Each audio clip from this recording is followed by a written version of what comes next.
Okay. సరిపైన ఎందుకు Congress party రాద్ధాంతం చేస్తోంది? స్వయాన ముఖ్యమంత్రి మీలాంటి నేతలు 1,00,00,000 పైగా ఓట్లు గల్లంతవుతాయి జాగ్రత్త పడండి అని అనటం అనేది ఆ కార్యక్రమానికి విఘాతం కలిగించేది కదా? 86 lakhs ఐ థింక్ ఇప్పటికీ అనామలీలో ఉన్నాయి. They want to prove. Okay. So major count కదా.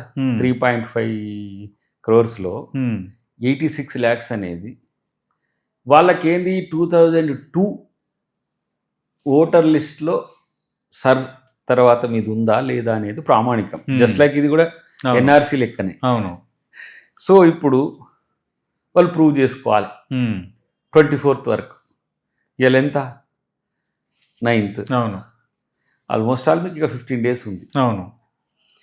ఇది తేల్చుకునే స్థాయిలో ఎంత మేరకు ఆ 86 lakhs ఓటర్లు ఉన్నారనేదే సందిగ్ధం. రైట్. చాలా మందికి ఇన్ఫర్మేషన్ లేదు, తెలియదు అసలు ఏం జరుగుతుంది. సో ఆ ఫార్మేట్ ఒక పేజ్ ఉంటుంది.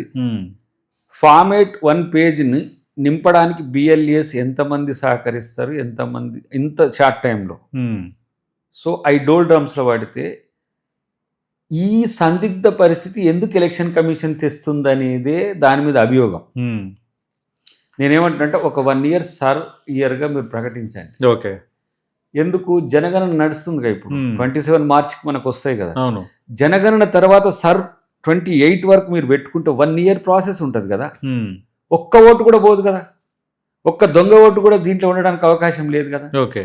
ఉద్దేశపూర్వకంగా ఎలక్షన్లు రేపు ఉండబోతున్నాయి అనే దగ్గర సర్ని ఏర్పాటు చేసి అక్కడ ఓటు తీసేసి గందరగోళం సృష్టించి మన వెస్ట్ బెంగాల్ మాదిరిగా, హర్యానా మాదిరిగా, బీహార్ మాదిరి ఎందుకు ఈ రాజకీయ తంతు?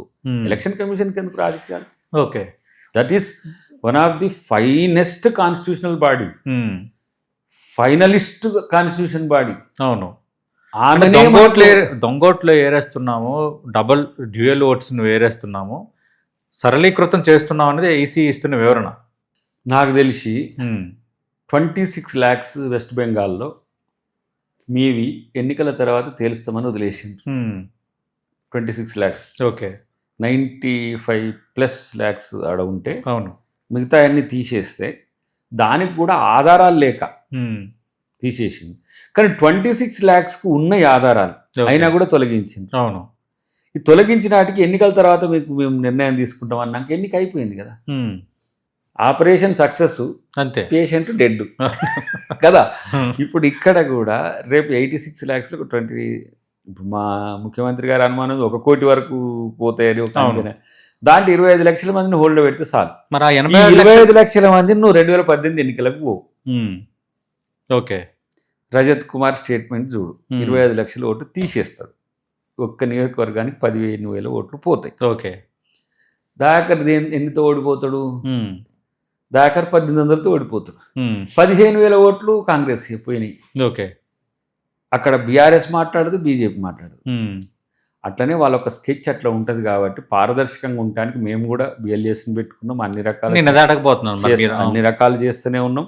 అలాంటి స్థితి రాకుండా మనకు 2 సంవత్సరాలు ఉంది. రైట్. ఒకవేళ 1 nation 1 election అని 17కే పోయింది అనుకో, 2027కే పోయింది అనుకో, మళ్ళీ ఇది పరిస్థితి గందరగోళ స్థితిలో వాడు కొట్టుకోడు అంతా పెద్ద లొల్లి అవుతుంది. కాబట్టి అట్లా ఎప్పుడు కూడా ఫ్రీ అండ్ ఫెయిర్ ఎలక్షన్ అనేది ఎలక్షన్ కమిషన్ యొక్క నినాదం. రైట్. అలాంటప్పుడు free and fair voter list prepare చేయడం అనేది ఎందుకు ఉండట్లేదు? రైట్. అది ఆలోచించాలి.